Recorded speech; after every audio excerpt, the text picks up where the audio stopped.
Film Gods and Generals yang akan kita ikuti sekarang menceritakan awal mula dari perang sipil di Amerika, yang mana beberapa postingan ke belakang kita ikuti ceritanya, guys. Saat itu bulan April 1861, Kolonel Robert E. Lee mendapatkan panggilan untuk menghadap kantor Departemen Perang. Untuk menghadapi serangkaian pemberontakan yang sering terjadi, atas titah dari Presiden Lincoln, Kolonel Robert Lee diminta untuk menjadi pemimpin pasukan pemberantas kaum pemberontak di area selatan. Pak Kolonel pun langsung dinaikkan pangkat menjadi Mayor Jenderal. Presiden Lincoln dan pihak Departemen Perang melihat latar belakang Jenderal Lee yang mana berasal dari Virginia. Mereka berharap bahwa jenderal baru ini akan memiliki cara untuk meredakan gejolak di daerah asalnya. Namun yang tidak terduga, kecintaan Pak Jenderal terhadap daerahnya ternyata lebih besar daripada kecintaan terhadap negara.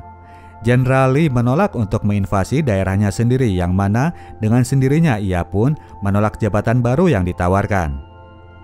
Sementara itu, di Akademi Militer Lexington di Virginia, terdapatlah seorang profesor yang menjadi pengajar bagi para calon taruna.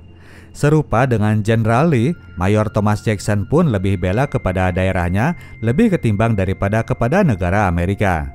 Jadi begitu para murid di luar riuh rendah mengumandangkan seruan pemisahan negara, Mayor Jackson membiarkannya saja meskipun harus berbeda pendapat dengan sang kepala sekolah. Ia dengan senang hati melihat anak muridnya menurunkan bendera Amerika untuk digantikan dengan bendera pihak Konfederat. Adapun akar permasalahan dari cekcok ini adalah dipicu oleh masalah perbudakan yang makin meluas dan masif di daerah selatan. Terjadi kemudian beberapa demo berdarah yang dipicu oleh tindakan sadis dan brutal terhadap para budak. Hal itu membuat pihak pemerintah pusat berniat untuk melarang perbudakan, yang mana ditentang oleh mayoritas provinsi di area selatan Amerika. Daerah provinsi atau negara-negara bagian itu adalah para produsen kapas. Mereka tidak rela kalau harus kehilangan tenaga kerja upah minimal. Selain Virginia, ke-11 negara bagian itu mencakup daerah South Carolina, Mississippi, Florida, Alabama, Georgia, Louisiana, Texas, Arkansas, Tennessee, dan North Carolina. Ketika Presiden Lincoln memutuskan untuk menurunkan pasukan ke daerah itu, semua negara bagian penolak abolisionis kemudian bersatu dalam panji Konfederat. Mereka sudah membuat bendera sendiri berikut lagu kebangsaan sendiri. Dalam tataran legislatif, turun kemudian Jenderal Robert E. Lee sebagai perwakilan dari daerah selatan dari pihak militer. Di tataran grassroots, si Mayor Jackson tadi yang aktif melakukan pergerakan. Ia memimpin pengumpulan massa untuk direkrut menjadi sukarelawan perang. Isu perang ini ternyata sangat menyedot perhatian warga daerah sekitar dari berbagai kalangan, baik itu dari pihak petani maupun dari penampil sekalipun. Salah seorang aktor simpatisan keras Konfederat adalah John Wilkes Booth yang kemudian akan menjadi pelaku pembunuhan Lincoln. Tidak jarang juga momen tercetusnya perang ini membuat sebuah keluarga menjadi tercerai-berai. Sang anak yang termakan semangat patriotisme memilih membela daerah, sedangkan sang ayah lebih berpihak kepada pemerintah. Tidak lama setelah itu, Mayor Jackson langsung gercep melakukan pelatihannya. Para sukarelawan ia ajari cara bertempur dengan panduan dari para asdos di Akademi Militer bawahannya. Mayor Jackson mengerahkan para bawahannya yang pernah ada pengalaman tempur bersama dalam operasi pembantaian kaum Indian. Seiring perkembangan, muncul kemudian berita bahwa satu pasukan pimpinan dari Jenderal Beauregard di daerah North Carolina sedang dalam keadaan didesak oleh kekuatan pasukan Union di daerah yang dikenal sebagai Tikungan Manassas. Untuk itu, pasukan dari Victoria ini kemudian diutus oleh pimpinannya untuk turun melakukan bantuan. Pasukan perang pemula ini lalu melakukan marching melintasi Gunung Blue Ridge untuk mencapai halte kereta api di daerah Piedmont. Di sana, Mayor Jackson sudah menunggu bersama pasukan kavaleri. Selanjutnya, armada besar ini lalu diangkut via kereta api untuk mencapai persimpangan Manassas. Di sana, pertempuran pertama perang sipil ini memang sedang terjadi. Pasukan tentara lokal masih mencoba untuk menghadang pasukan dari pemerintah. Setelah mengamati medan tempur, Pak Mayor lalu mengutus 3 kelompok pasukannya untuk ia tempatkan di 3 posisi yang vital, 1 di bagian tengah lingkar dan 2 lagi di ujung kiri dan kanan.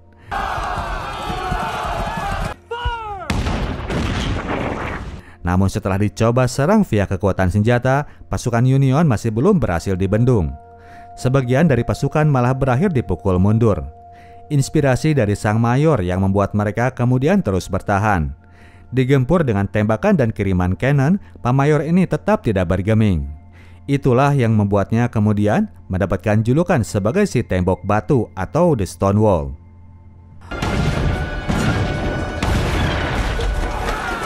Untuk melancarkan serangan berikut, pihak Confederate kemudian memutuskan nekat untuk pasang mode tempur via jarak dekat. Bayonet yang akan menjadi andalannya. Stonewall Jackson terlebih dahulu mengobarkan api semangat meskipun pada akhirnya ia pun harus kena luka tembak.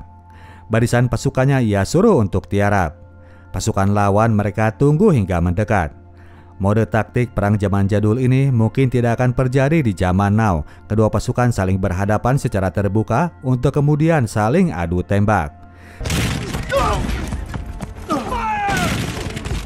Setelah itu mereka pun dulu-duluan dalam meloading peluru dan melepas tembakan berikut. Inisiatif untuk memanfaatkan waktu jeda ternyata malah diambil oleh kadet dari Virginia. Saat pasukan Union sedang sibuk mengisi bubuk mesiu, mereka langsung melabrak dengan mengandalkan tusukan bayonet.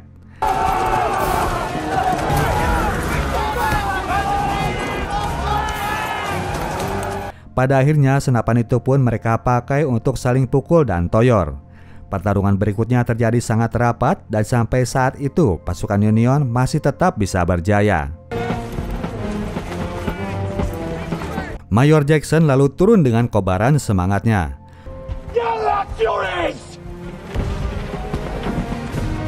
Mode pertempuran tadi kemudian berulang dan kali ini pasukan Konfederat tidak ambil pusing untuk melakukan loading peluru. Selesai nembak, mereka pun langsung ngibrit berlari menghampiri musuh.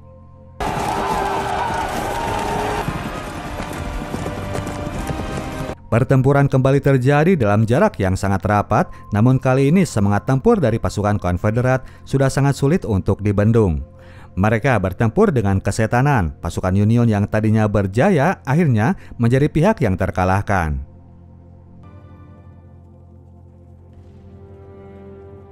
Kemenangan di pertempuran tersebut membuat nama Mayor Jackson langsung naik pamor. Ia pun loncat naik pangkat menjadi Major.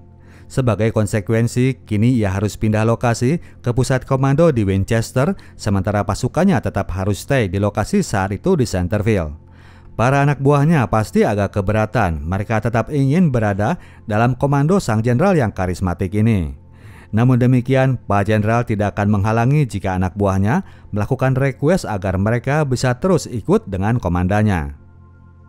Pak Jenderal tidak lantas pergi begitu saja. Sebelum berangkat, Stonewall Jackson masih menyempatkan diri untuk memberikan orasi ke hadapan pasukannya. Sebelum berangkat, ia membekali mereka dengan semangat juang tempur agar jangan sampai luntur. Para anggota pasukan yang begitu mengidolakan memberikan balasan setimpal dengan aplaus dan seruan nama Jackson.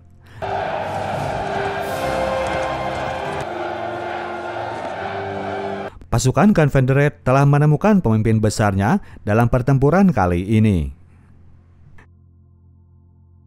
Cerita berpindah sisi ke wilayah Maine yang mana merupakan daerah pendukung pihak Union. Terdapatlah pula seorang profesor ilmu filsafat yang mengajar di Bowdoin College. Mr. Joshua Chamberlain adalah seorang pengajar yang berdedikasi, namun momen perang itu membuatnya sering jadi gelisah. Ia khawatir dengan masa depan dari anak-anaknya. Bapak dosen ini akhirnya memutuskan untuk mengikuti kata hati, bergabung menjadi sukarelawan membela Panji pasukan pemerintah. Meskipun mendapatkan tentangan keras dari sang istri, Mr. Chamberlain tidak kuasa untuk membohongi panggilan jiwanya untuk turun langsung membela masa depan bangsa negara. Awal tahun 1862 itu, ia pun bergabung di kamp pelatihan militer bagi para sukarelawan. Karena reputasinya yang mana sebagai profesor, maka dari itu ia pun langsung diangkat untuk menjadi kolonel meskipun sebetulnya tidak semua orang bisa teryakinkan dengan kemampuannya dalam bertempur. emaknya sendiri sampai mengutus Tom sang adik agar menjaganya selama berada di medan tempur. Kolonel newbie ini memang masih harus ditunjukkan cara cepat untuk meloading peluru dan positioning pasukan di medan tempur. Namun sebagai seorang akademisi, Mr. Chamberlain sangat cepat dalam mencerna semua materi yang diberikan.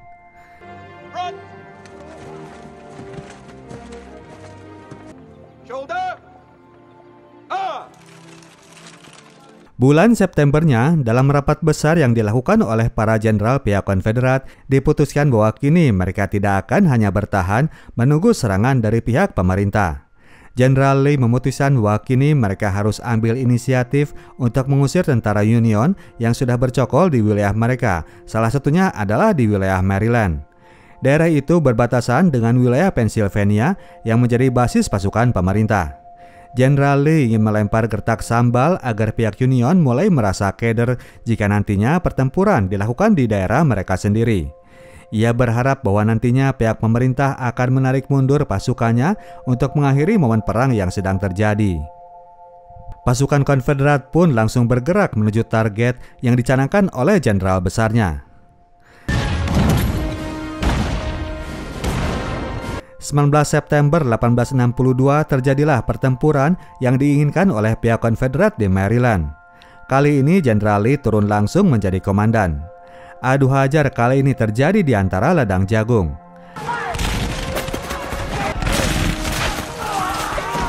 Area terbuka diisi dengan aksi saling kirim bom meriam. Di pihak Union, Kolonel Chamberlain akan mendapatkan kesempatan pertamanya untuk turun dalam pertempuran. Pasukan Korps kelima yang ia bawahi langsung ia bawa untuk bersiaga menunggu perintah kode tempur. Pertarungan sengit itu terus berlangsung hingga sore harinya. Kedua kubu mengalami banyak korban, namun pihak Konfederatlah yang lebih banyak menerimanya. Pada akhirnya, pasukan Korps kelima pun tidak jadi untuk bertarung karena perlawanan pihak lawan yang cenderung telah melemah. Posisi daerah Maryland masih berhasil diamankan dari invasi pihak Konfederat. Desember 1862, Jenderal Hancock dari pihak Union mengajukan usul agar pasukannya dikirim menyeberangi Sungai Potomac yang merupakan penghubung antara wilayah Maryland dan Virginia.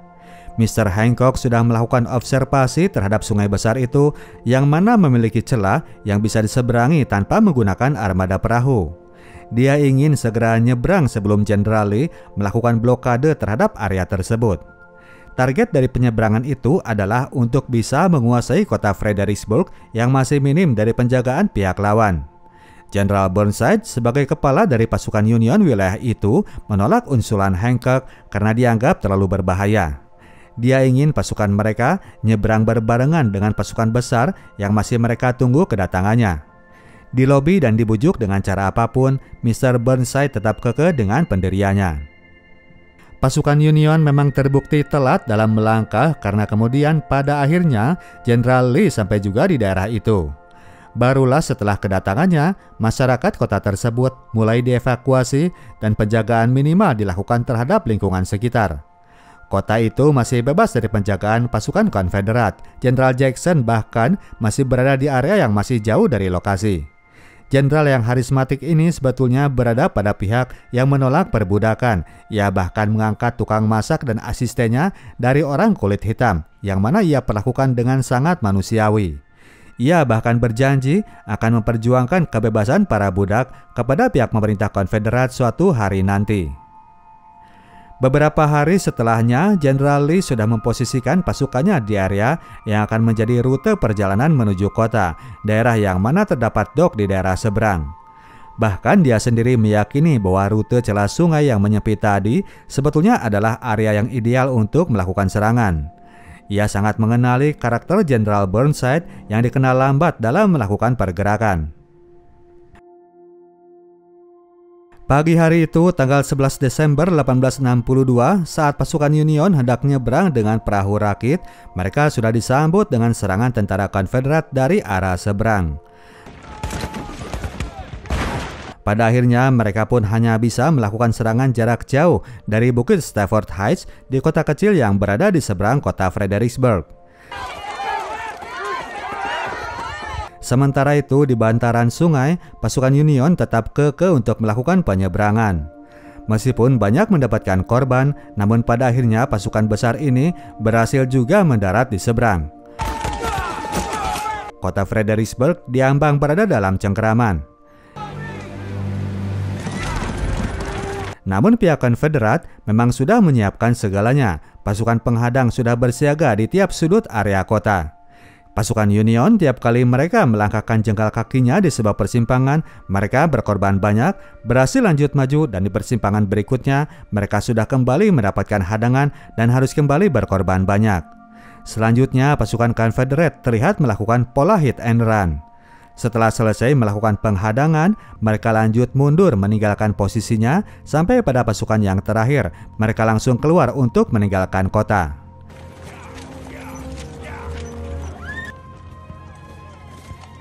Untuk sementara pasukan Union berhasil menjadi penguasa kota Fredericksburg. Mereka-mereka yang tidak kontrol langsung melakukan pesta pora.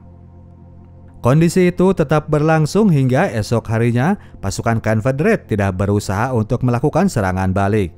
Strategi dari Jenderal Lee adalah menunggu di areal berikut di mana di sana akan menjadi lokasi rute perjalanan bagi pasukan Union yang berikutnya akan datang. Dengan arahan dari Jenderal Lee, pasukan Confederate mencoba mengatur formasi untuk membuat sebuah barikade yang akan sulit ditembus oleh lawan. Esok paginya mereka membiarkan beberapa divisi pasukan dari pihak Union untuk datang menyeberangi sungai lewat jembatan pontun yang telah mereka bikin. Sementara pasukan divisi kelima dari Kolonel Chamberlain mendapatkan giliran yang paling belakang. Ketika rombongan pasukan ini sudah berada pada jarak jangkauan, pihak Confederate langsung menyambutnya dengan kiriman cannon sebagai ucapan selamat datang. Kiriman cannon itu menandai terjadinya pertempuran Fredericksburg sesi yang kedua.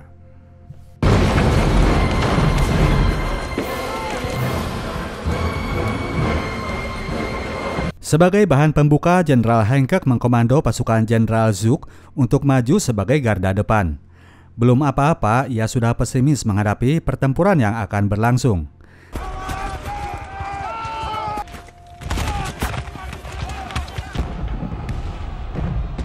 Selanjutnya adalah pasukan sukarelawan dari Brigade Imigran Irlandia. Irish Brigade, move out!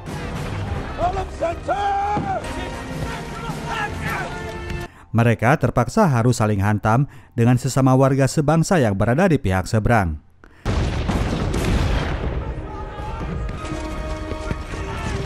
Kedua divisi pasukan ini kesulitan untuk bisa menembus pertahanan pasukan Konfederat yang berlindung di balik tembok bebatuan. Serangan pertama pasukan pemerintah terpaksa harus mental.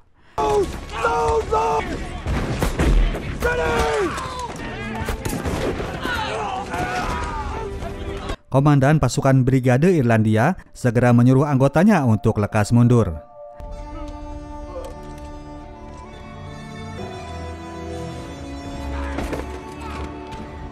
Namun demikian, Jenderal Hancock tidak mungkin untuk mengerem penyerangan.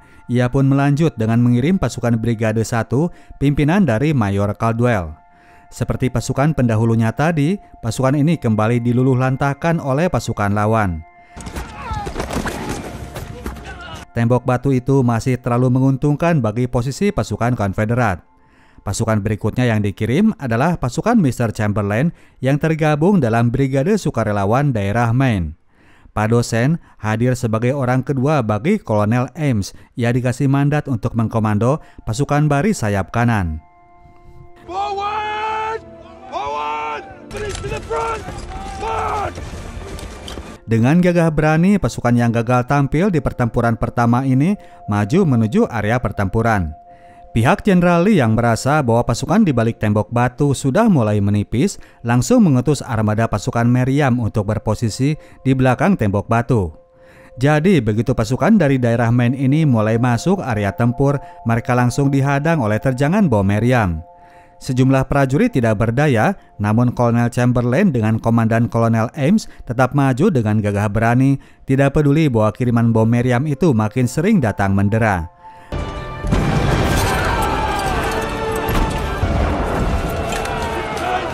Berhasil mencapai area seberang tembok, pasukan ini langsung berbaris untuk memulai serangannya.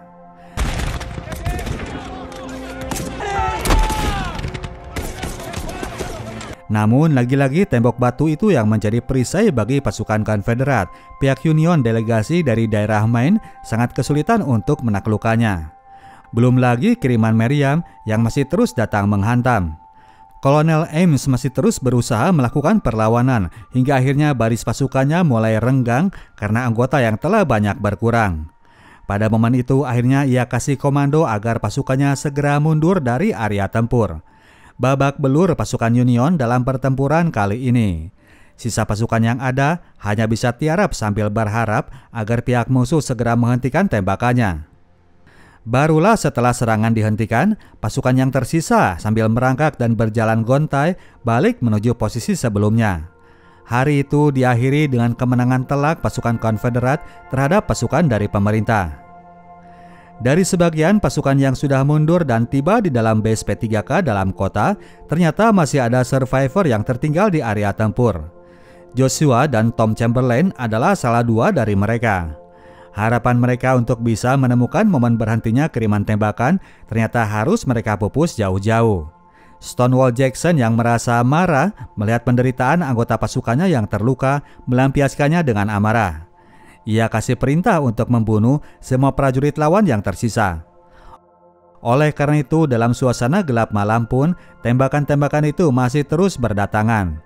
Prajurit Konfederat terus menghajar semua objek yang bergerak.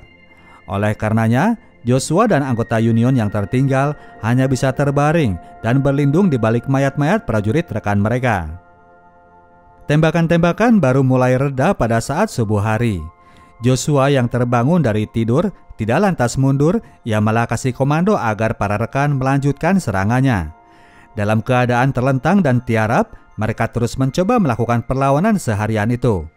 Hingga malam yang kedua, pasukan yang tertinggal ini masih terus tiarap di posisi semula. Karena kekuatan lawan yang sudah mulai berkurang, barulah di malam kedua itu mereka baru bisa mundur menuju ke dalam kota. Beberapa waktu kemudian, para prajurit yang tertinggal ini sudah berhasil tiba di kota. Perintah kemudian datang dari komandan bahwa mereka harus segera bersiap untuk pergi meninggalkan Fredericksburg, balik ke Pennsylvania.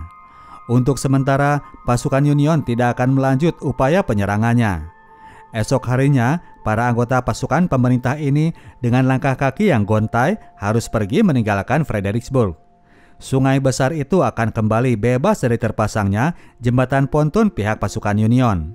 Strategi Jenderal Burnside itu memang terbukti gagal total dan membawa pasukannya dalam moral yang sangat rendah. Dengan mundurnya pasukan invader, maka Jenderal Lee dan pasukannya bisa kembali menduduki kota. Para warga yang sebelumnya sempat dievakuasi bisa kembali menempati rumahnya masing-masing. Adapun masalah perang saudara senegara ini ternyata tidak semua diamini oleh setiap warga, bahkan oleh anggota prajuritnya sekalipun. Di saat momen non-tempur, prajurit dari masing-masing kubu masih bisa saling bicara. Prajurit penjaga di wilayah Sungai Potomac masih bisa saling saut-sautan dengan prajurit kubu sebelah yang juga sedang berjaga di area seberang sungai. Mereka ini bahkan masih bisa saling tuker-tukeran amunisi ketika yang satu kehabisan kopi dan yang satu kehabisan tembakau. Sebat dua bat dulu keduanya, lalu nangkring di bebatuan sungai, lalu balik ke posnya masing-masing tanpa ada tikam-tikaman dari belakang. Suatu hari, Jenderal Jackson mendapatkan laporan dari Kapten Pendleton, asistennya. Pak Kapten melaporkan bahwa mereka baru saja menangkap 3 orang yang sedang berusaha menjadi disersi. 3 orang yang tertangkap ini malah bawahan langsung dari Pak Jackson sendiri. Hukum di pihak Konfederat adalah bahwa tindakan desersi harus diganjar hukuman mati. Mau tidak mau, ketiga orang dekat ini harus mereka eksekusi tanpa terkecuali. Pertempuran masih terus berkecamuk di berbagai area wilayah selatan yang pastinya akan terlalu ribet untuk direkap satu persatu. Momen selanjutnya yang menjadi sorotan adalah momen tempur yang tergolong besar di wilayah Virginia. Mei 1863, Jenderal Lee dengan ditemani oleh Jenderal Jackson sedang mencoba mengantisipasi manuver yang sedang dilakukan oleh pihak Union. Mereka sedang berusaha untuk melakukan hadangan agar pasukan pemerintah tidak berhasil menguasai kota Chancellorsville. Tiap jalur jalan mereka telaah, namun Jenderal Lee tetap yakin bahwa di sana masih ada jalan tikus yang bisa dilalui oleh pasukan lawan. Diutuslah kemudian pendeta Lacy yang cukup akrab dengan area sekitar. Jenderal Lee menyerahkan tugas pengamanan daerah itu langsung kepada Jenderal Jackson. Beberapa waktu kemudian Mr. Lacy sudah balik melaporkan hasil surveinya. Dilaporkan bahwa ia telah menemukan satu jalan yang dimaksud. Jarak menuju areal itu cukup jauh, sekitar 12 mil dari lokasi mereka sedang berada. Jenderal Jackson mengajukan diri untuk turun melakukan hadangan. Konsekuensi yang harus mereka hadapi adalah bahwa berangkatnya Jenderal Jackson membawa pasukan, maka ia harus meninggalkan posisi Jenderal Lee dengan pasukan-pasukan sisa. Belum lagi mereka menghadapi ancaman dari pasukan lawan di area seberang. Namun demikian, Jenderal Lee harus mengambil keputusan. Ia pun malah mengirim Jenderal Jackson dengan jumlah pasukan yang lebih besar dari yang ia minta, dengan catatan Jenderal Jackson harus secepat mungkin menyelesaikan misi penghadangan tersebut. Dengan menekankan pada modus operasi senyap, esoknya Jenderal Jackson memimpin keberangkatan pasukannya menuju areal yang dituju. Jalan itu memang sebuah jalan kecil yang melintasi hutan. Di penghujung jalan ditemukanlah kamp pasukan Union yang berniat mereka singkirkan. Jenderal Jackson langsung mengurus pasukannya untuk berpencar mengitari segala arah. Salah seorang bawahannya langsung ia suruh untuk balik ke camp agar bisa kasih kabar kepada Jenderal Lee bahwa pasukan mereka sudah ready untuk mengeksekusi target. Dengan bergerak tanpa banyak mengeluarkan suara, pasukan itu lalu berpencar menuju posnya masing-masing. Mereka terus bersiaga di tempatnya, membiarkan pasukan Union bisa bebas cuci jemur baju kolor dan lain sebagainya. Ketika waktu sudah menjelang senja, barulah Jenderal Jackson kasih perintah untuk memulai penyerangan dari arah depan. Pasukan divisi pimpinan dari Brigjen Rhodes langsung bergerak menuju arah target. Pergerakan mereka masih diusahakan minim suara untuk memberikan efek surprise. Manuver divisi pasukan tersebut kemudian disusul oleh pasukan Brigjen Colston dari arah sayap. Pasukan ini secara serempak melakukan penyerangan dari berbagai sisi. Ketika jarak mereka sudah mulai dekat, barulah suara seruan perang mereka teriakan. Pasukan Union yang masih dalam keadaan woles tentu saja kaget mendapatkan serangan dadakan itu. Pasukan mereka yang belum terorganisir langsung lari tunggang langgang. Sebagian mencoba membuat barisan tembak, namun pastinya mereka kalah cepat dengan pasukan lawan. Pasukan Union ini terus mereka dorong sangat jauh hingga tiba di base pangkalan pasukan.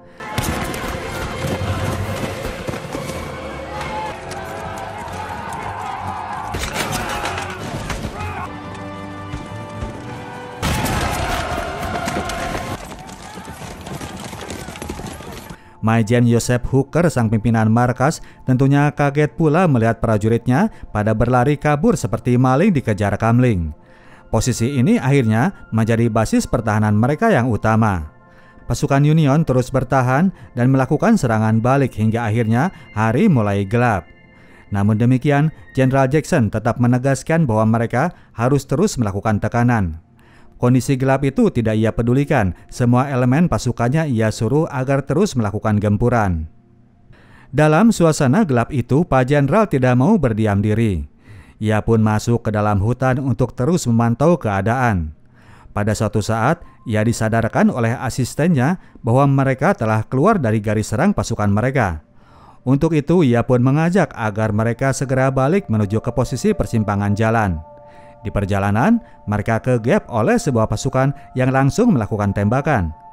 Pasukan yang melakukan penyerangan ini adalah dari anggotanya sendiri yang menduga bahwa mereka adalah pasukan musuh. Beberapa orang terkena bidikan termasuk dengan Pak Jenderal.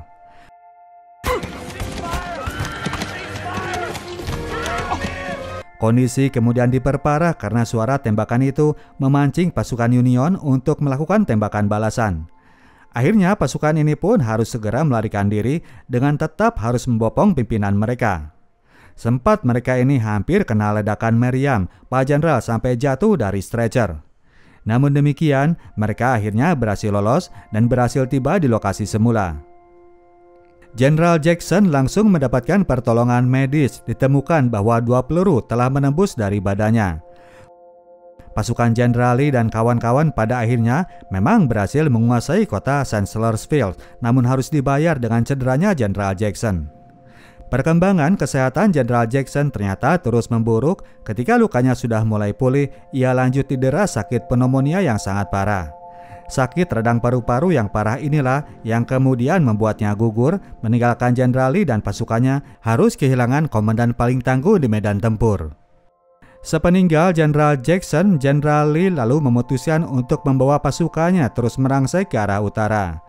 2 bulan setelah kematian Jenderal Jackson, pasukan Virginia yang ia bawa lalu terlibat dalam pertempuran paling besar dan paling berdarah-darah sepanjang masa Perang Sipil Amerika. Pertarungan tersebut terjadi di sebuah kota di daerah Pennsylvania, yaitu di kota Gettysburg. Oke, demikianlah ceritanya bro dan sis. Kita tim Sinotok cabut dulu. Sampai jumpa di video kita selanjutnya. Ciao.